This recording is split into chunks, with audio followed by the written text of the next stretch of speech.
when we're going. Hey, here it goes. All right. Well, after lots of technical difficulties and a week of laziness, we are back. fucking Windows and laziness. That too.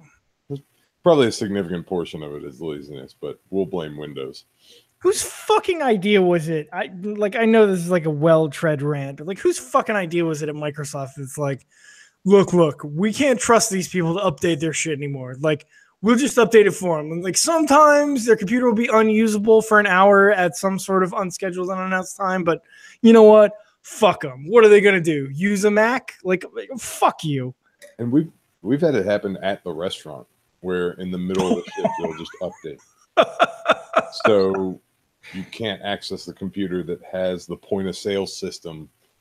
Holy shit. For 45 minutes. And we're just like, sorry, people, you can't leave yet. Our entire system is paused. In their defense, I guess people can't be trusted to update their shit. I guess that's the problem. Is like they probably have analytics to say the average computer user, if given the option, will not update their computer for 2 to 3 years. But I feel like it could give you some warnings or something and then pop up and update in the middle of the night where your personal computer analytics show that you're not usually on your computer then. And I think sometimes it does, but we get started on this at 9 o'clock, right? 9 o'clock's our kind of get started time. So I put the kids to bed and I try and head down here at about 8:30 and do a little bit of research for the show beforehand. And I come down here and I pop it on. And this fucking thing comes up and it's like, your computer's updating. Don't turn off your PC. This will take a while, period. Fuck you. Windows is now updated. Go fuck Do you have 90 minutes? Like, what if I was trying to finish my thesis or some shit like that? File a grievance of some kind in a court of law. Like what? Like, fuck you. I'm so angry. Anyway. Welcome, everybody, to another Last Call podcast. And another one. And another one. What are we, episode 70? Yeah, because 2 weeks ago, we had Toro's piece of shit ass, and he was super excited to be on episode 69. More than 50, less than 100 is about where I can ballpark it into at this point. Yeah, it's all a blur, a big drunken blur. Speaking of which, where's my alcohol? Speaking of drunken blurs, can I talk about the other thing that I'm angry about this week? And I've been getting angry about this over the years. Always. I like angry. There's a particular person on St. Patrick's Day that has become my mortal enemy. And that is the person who has to bring up, if you spell St. Patty's with 2 D's, what is it? If you spell St. Patty's with T's, that's offensive to the Irish. You have to spell it with D's because in Ireland, what is it? Patrick is with D's. Otherwise, it's Patricia, and so you're not using the fucking doing the right thing. Fuck those people who bring that up. So apparently, Paddy with D's is like an abbreviation. Patty is a woman's name, and that's the argument.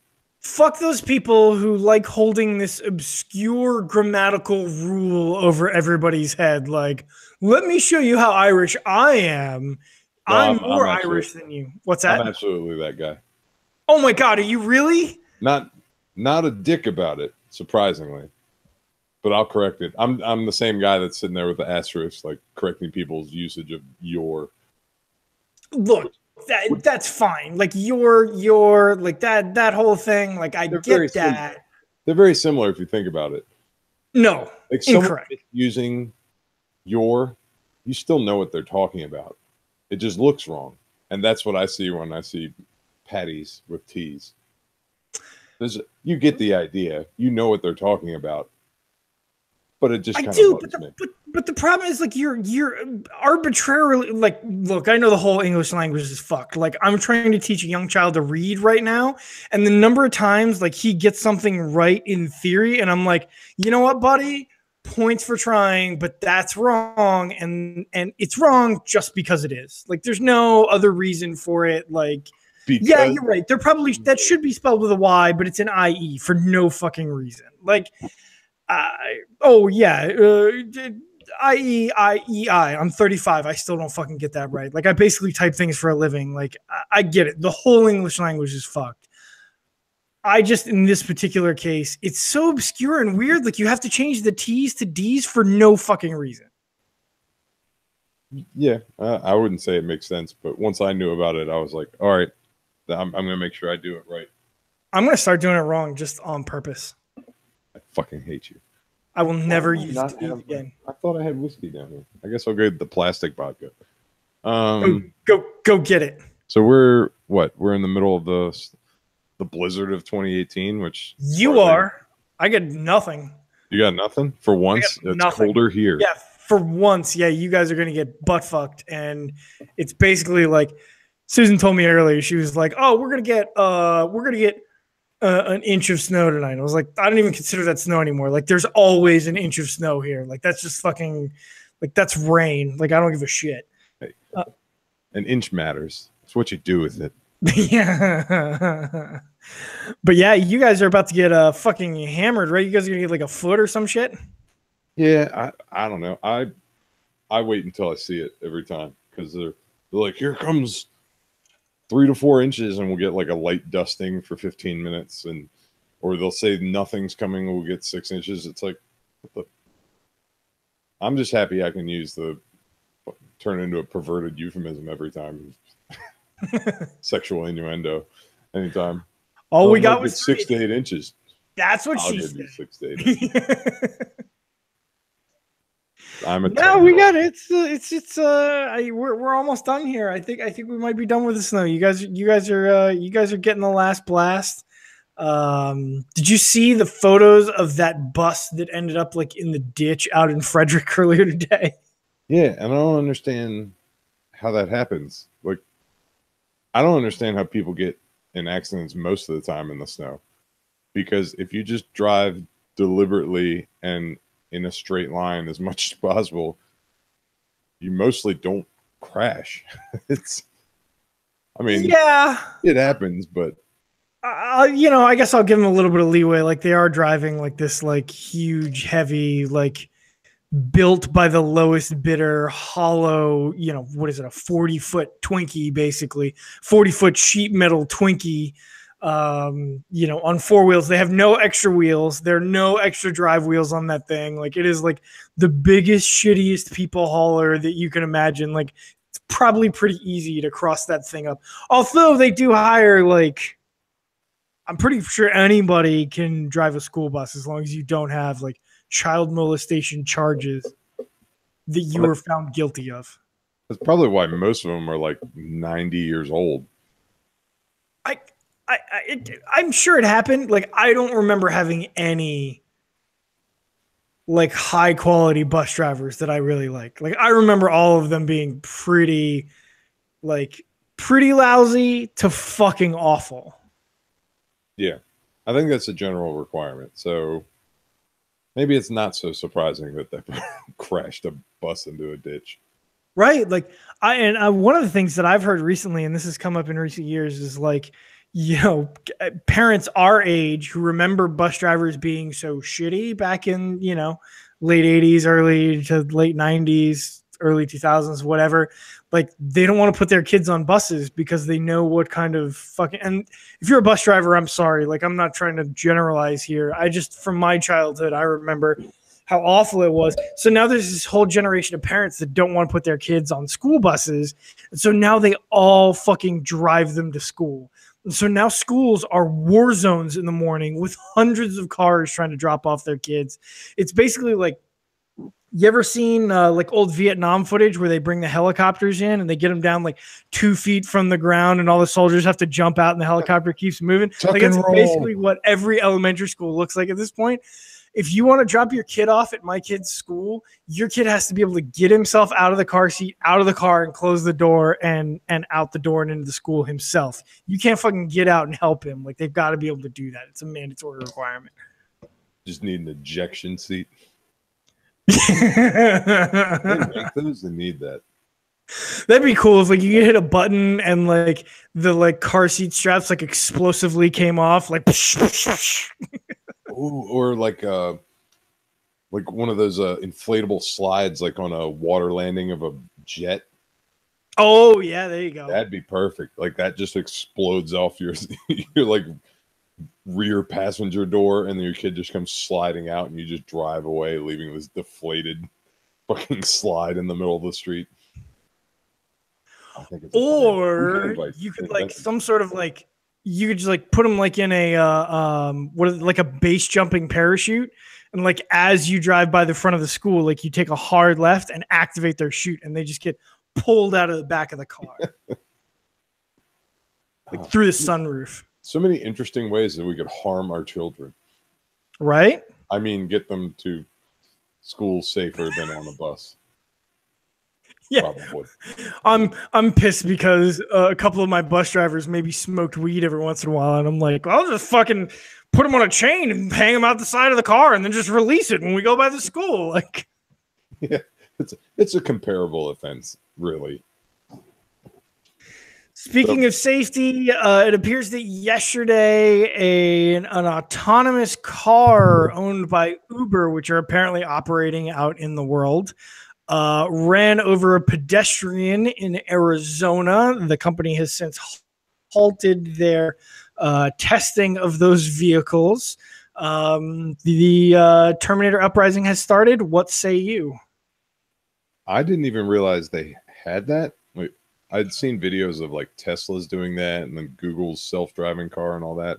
But at least the article I saw, it showed like the inside of a Ford vehicle. And I was like, did Ford make self-driving cars? Because that would pretty much explain what the hell happened. Because so there is footage that came out earlier today. I haven't seen it yet, but it purportedly shows that this woman stepped in front of the car. So take from that what you will. The narrative may change over the next day or two, but in the last year, we've had the guy who ran into a tractor trailer while he was watching Harry Potter in his Tesla. I believe another Tesla ran into a fire truck at basically full speed. And now an Uber self-driving car has run over a pedestrian. Accident rate's not that bad, but still, we got to start asking questions. I saw the argument that, by 100,000 people or whatever it is, they still get in significantly less accidents than actual people do. But I don't know. I feel like that data's got to be skewed. I mean, I know how bad regular drivers are, but something is totally hands-free, that's terrifying to me. Unless every other car was totally hands-free, because you need something right. You can't program the levels of stupidity of your average driver into a computer. Because computers are all numbers and logic and all that, and there's none of that on the road. People do the dumbest shit for no explainable reason. And the 94-year-old that swerves into your passenger side door isn't following, anything that Google can handle. I had that happen one time. I was going into the mall in like Glen Burnie, and the lane that was coming from a different direction and had a stop sign, old lady just drove right through it and ran into the side of me, and got out of her car and yelled at me like I hit her. And then once someone else pulled up behind and was like, no, lady, you ran into him. She's like, well, you're not going to get me into trouble. I'm old. Fuck yeah, I am, oldie. Get the fucking Anne Arundel PD out here. And then she got in her car and started driving away. And I had to call the police on this like 80-year-old woman. She's probably dead now, so that's nice. you can always fall back on that. No matter how bad your day is, you gotta know that lady, at least if she's not dead, like her life's real bad now, right? Like she's like shitting herself constantly, super old, nobody comes to visit her, everything's real sad. Like, yeah, no, you're living a good life compared to that lady you ran into. I'll count it as a win. Fuck you, old lady. You're right. So as soon as all the cars can talk to each other, all this shit gets super easy, right? But for the time being, yeah, like I mean, we're gonna have a self-driving car like driving to a Starbucks at some point, right? Because it just kind of like fucks up. Like the It'll people who get a are Windows programming this, update.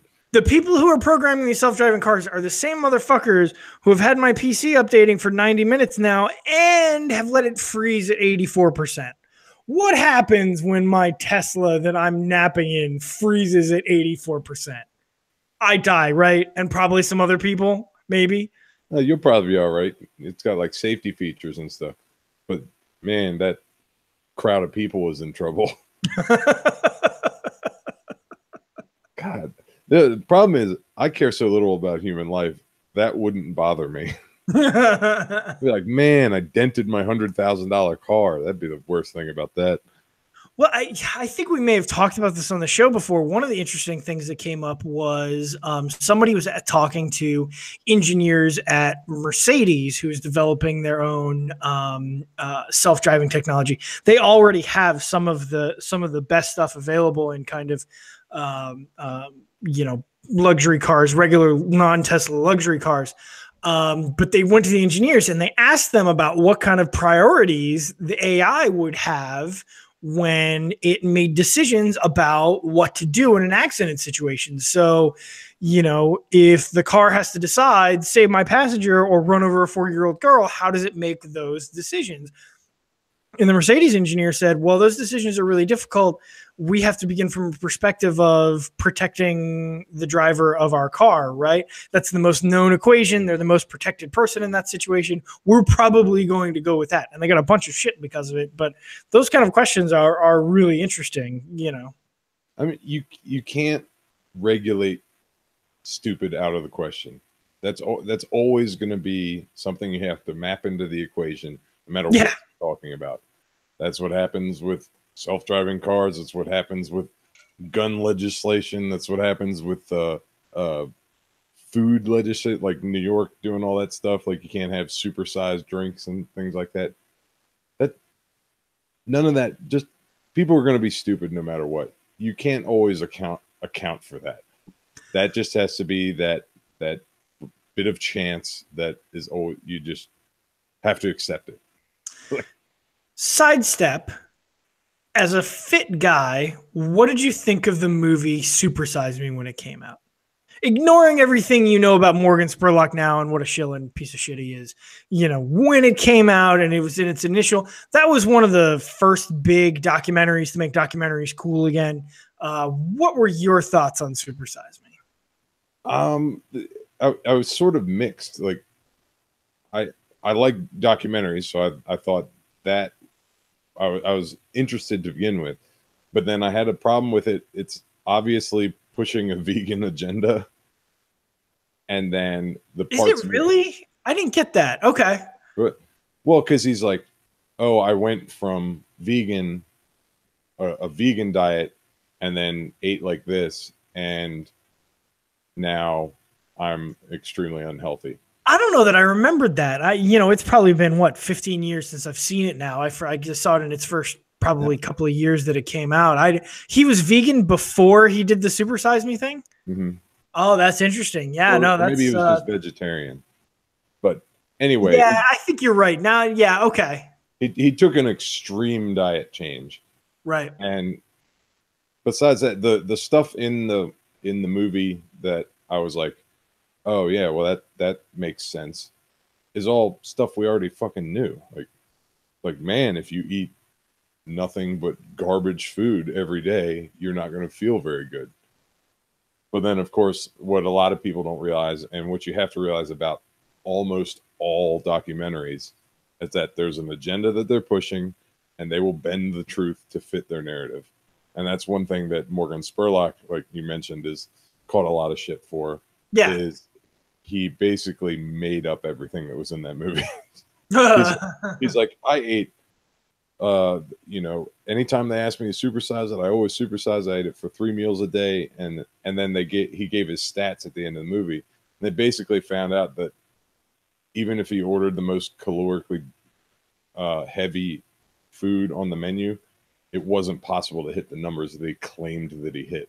Right. So he took a fact that we already know, that eating lots of McDonald's is bad for you, and then for some reason had to lie about the numbers to make it more extreme. Right. That kind of bugged me. But that's how all documentaries are.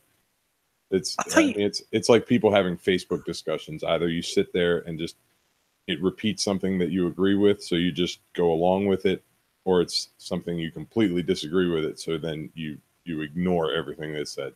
And it's probably somewhere in the middle. It's like some truth and some fake news, and you just have to, find that balance. Where's the happy medium that has the information that you want and presented in a truthful manner? Right. I made the mistake of diving into a Tucker Carlson comment section earlier. Oof. Made me really sad. It was really bad. But back to the subject at hand. So one of the things that I think that I don't think it's legislation. It's probably a combination of legislation and public pressure and stuff like that. One of the things that I think fast food and restaurants in general have gotten right, and I hate at the same time recently, is the publication of calories like up on the menu. Like you go into a McDonald's now, you go into Chipotle now, like the calorie, although it is typically a calorie range, is up on the menu.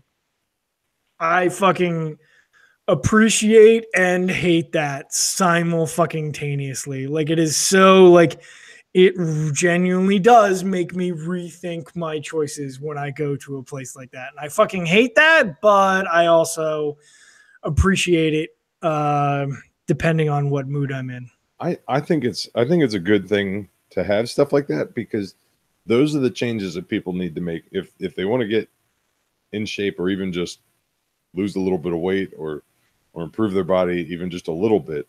It's the small changes that you make that will have the biggest and longest lasting effect. You can starve yourself and go on Atkins and paleo and all this other shit, but eventually it's not going to last for you anymore because it's not sustainable. Right. Yep. But if you're like, I eat Chipotle at least once a week, maybe I will leave off the cheese on my, once a week, or I'll get the bowl or something, like the salad type thing, and it'll be 200 less calories. I mean, in the simplest forms, as far as dieting, it's calories in, calories out. So if you burn more calories than you put in, you'll lose weight. And the easiest way to do that is to eat less calories. And if you can do it by doing a small thing here and a small thing there, as opposed to being like, I will never eat carbs again. That's how people do it. And nobody wants to hear that. They want to take a magic pill or fucking do some special exercise that they saw on YouTube. Wait, or whatever. Is there a magic pill that you know about? Fucking, where can I get it? Yeah. Do they have meth pills yet? Meth? Yeah, I'll take that. Is that? I'll take that. Can you give me that? Will it make me skinny? I'm in. Fucking, I don't give a fuck. We'll come back next week. You're all strung out, like pock marks in your face. All hollowed out. Working really well. Mikey, I'm glad you're here. Like grinding your teeth and. No, I think it's good, because I think it's, for people like me, like it's a good reminder that it is really, really easy to walk into a McDonald's or a Taco Bell or a Chipotle, certainly, and snap off 1,000 calories or more, like really quickly and really easily. And I think that reminder is a good thing, for anybody, really. And that's not to say that it's not okay to go in and, have a fucking 1,600 calorie Chipotle bowl, chips, guac festival for yourself every once in a while. That's totally fine. Just probably not every day. As long as it's not that shitty queso. Oh God, that queso sucks dick. I was so fucking disappointed. Oh, I was so excited that Chipotle was going to have queso. And then I've tried it like 2 or 3 times now, and it's fucking just garbage. I didn't realize they didn't have queso. Yeah, they haven't had queso for years, and everybody's like, if fucking if Chipotle would just get queso, they would become the Taco Bell from Demolition Man. Like they would finally win the fast food wars, and they would be the only restaurant from now on. That's the only thing they're missing. And then Chipotle launched their queso, and it's just fucking orange colored semen. It is just that's a little much, but it is certainly not good. I feel like we should have had this discussion when Toro was on. Oh yeah, no, you're probably right. Right. So I mean, I think I sent you the information on the 10,000 push-up challenge. Yeah, you sent that to me, and I was like 10,000 push-ups, and I started like fucking trying to do the math and moving zeros around in my head. I'm like, that's fucking madness. I'm not doing that. Like, what is that, like 900 push-ups a day? Like, fuck that. No, I think it comes out to like 330 or something, I guess. That's what I thought. And I started trying to do the math for like how many push-ups do I have to do every hour, and it just like I was like, no, I'm not doing that. Well, I knew that, you know, because I stay pretty active as far as lifting and everything. So I was like, I don't do a lot of push-ups, but my muscles are used to it, so I should be able to do a lot. So I was like, I'm going to see how fast I can get it done. The goal is 10,000 push-ups in 31 days. Okay. And instead of doing like the 330, I was like, I'm going to shoot for 1,000 a day. Holy fuck. And on the How first many day, can you snap off in a go? Like you're just fresh, like you hadn't lifted that day, like you haven't lifted in a couple of days, you're fresh. How many can you snap off in like a session? maybe 70. Okay. If I'm coming fresh. On a good day, right. Okay. Yeah. But even if I've lifted a little that day, I can probably get 50 pretty consistently. But so I started off trying to do that, like sets of 50 and just waiting in between. And I dropped it down to sets of 30, like every half hour or so. And I got up to 810. That's a pretty fucking solid day. And it felt like my elbows were gonna snap. Like, oh, was that the limiter? Was the joint? Yeah, it was.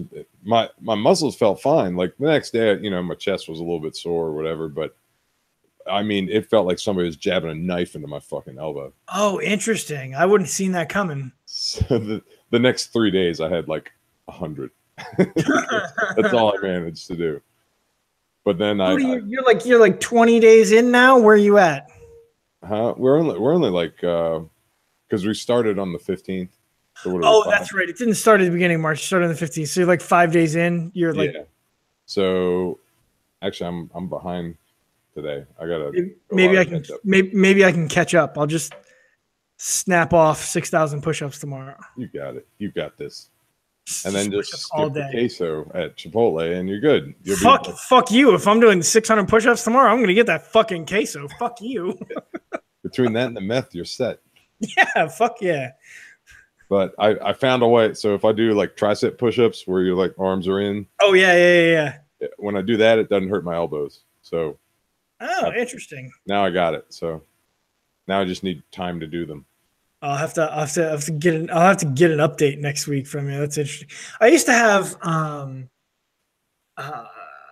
Jeff. He was on the show real early, first 10 episodes. I think he was on with sports guy Adam Phoenix.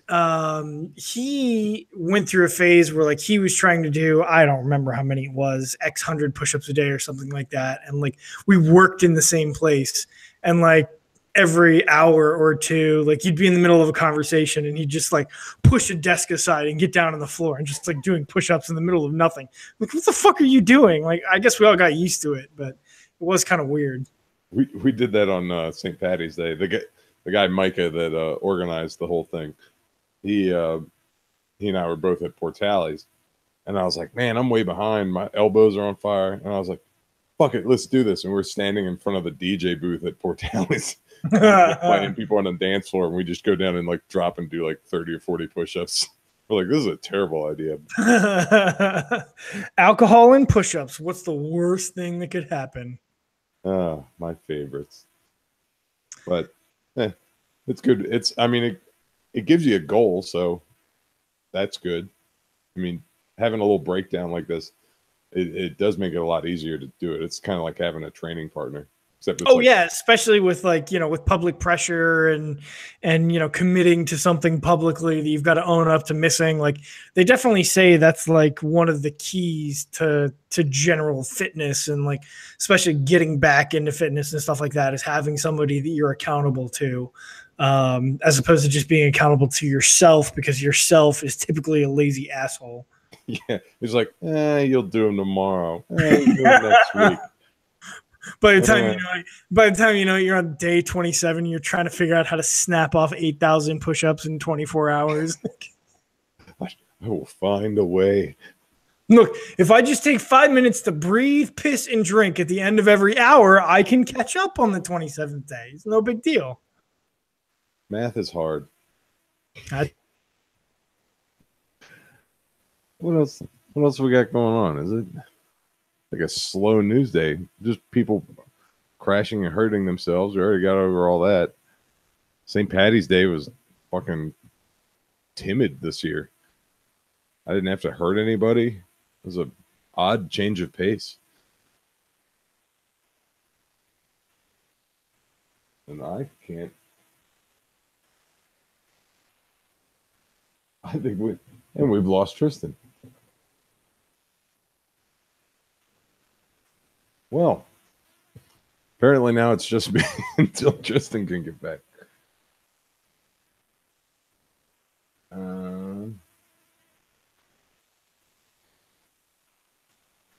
Well, fuck it. I guess we're cutting this one short.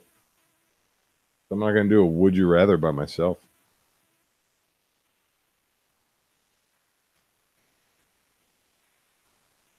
Technical difficulties.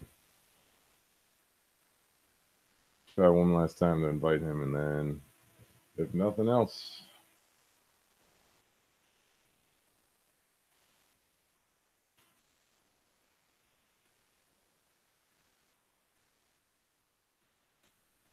I bet his extra computer reboot.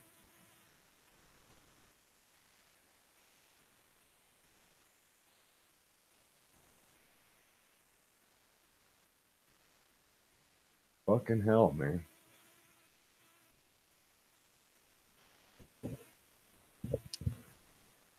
Technology is shit. I give up. All right, kids. Well, we'll cut this one short. We'll see you next time on the next last call. Hopefully we'll get all this shit working again.